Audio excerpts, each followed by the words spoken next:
malungkot na balita mga boss. Talo si Donaire by TKO po sa round 8. Binatuan po siya ng puting towel. Dahil sa round 7, bumagsak na po si Donaire, binilangan na siya. Nakarecover pa naman siya sa round 7.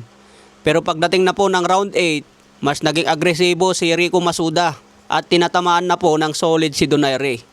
Kaya yung corner ni Donaire bumato na po ng puting towel. Ibig sabihin, surrender po ang nangyari. Sayang, akala ko kayang-kaya pa ni Donaire mga boss. Pero napakaganda kasi ng game plan ni Rico Masuda. Hindi siya yung agresibo na bumabato ng maraming suntok. Inaantay din niya si Donaire na maunang bumato bago siya bumitaw ng combination. Kaya mahirap din pasukin si Rico Masuda. Kumbaga, naging matalino yung game plan niya. Hindi siya yung bara-barang pasok dahil alam niya na malakas si Donaire.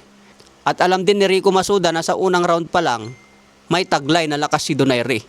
Kaya siguro inaantay din niya na umabot pa sa late round ang laban bago siya bumitaw ng mas maraming combination.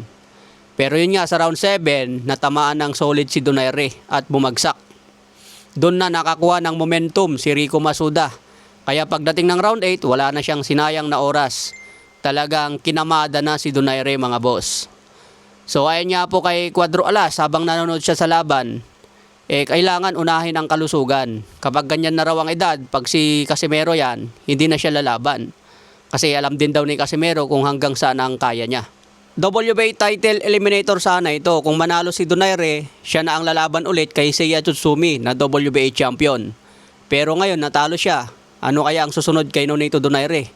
Sinabi pa naman niya na kaya pa niya sumabay sa mga world champion. Kaya pa niyang tumalo at target ang undisputed.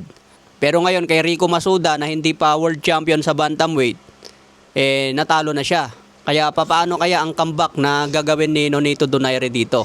Pwede siyang lumaban ulit at umangat sa rankings hanggang mabigyan ulit ng laban para sa titulo. Okay pa naman yung kondisyon ni Donaire, sadyang magaling lang din talaga si Rico Masuda. May power ang kamao, may timing at may game plan. Hindi siya bara-barang suntok at may depensa siya.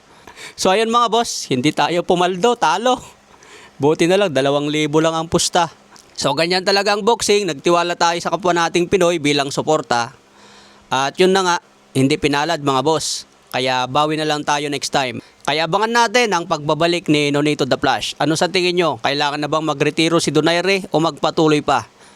Kasi kung ako tatanungin base sa performance niya ngayon mga boss, mas maganda magretiro na siya. Kasi wala na siyang kailangan patunayan mga boss, legend na si Donaire.